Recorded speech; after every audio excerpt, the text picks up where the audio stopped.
lal pian ni hai lo sam tlang le ding di moi ten an pa le ta vang khop mor dai kong kluanan he hun lomom lo her chua ka hia kanua masin boite Christmas nang ne bol tlak si khoa nua ma hia boite du sak chi bai ka la na che nang nen chen lo ros par tu thia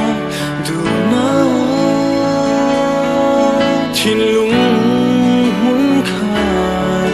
puin man kan mua masin Christmas nang ne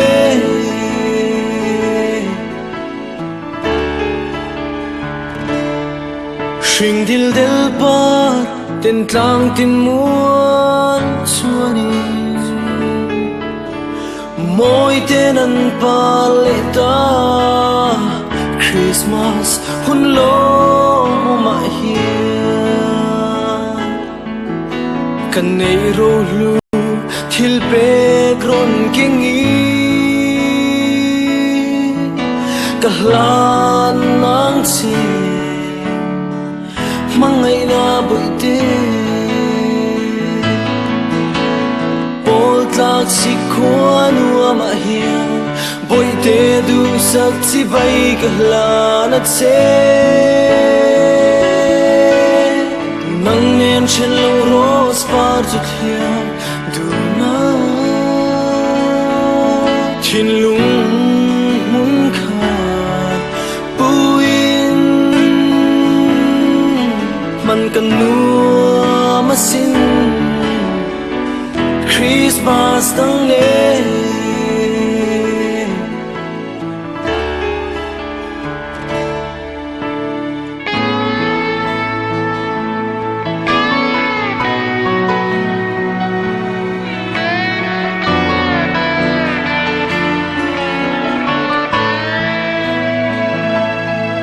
sung si ale van dum pol ri ten lal pian sampha lo min chung thang va an moi le ta he san kho thiang re ri ai hua ya hia I thir du dan hun thar kum thar lo tlak si khoa nua ma hian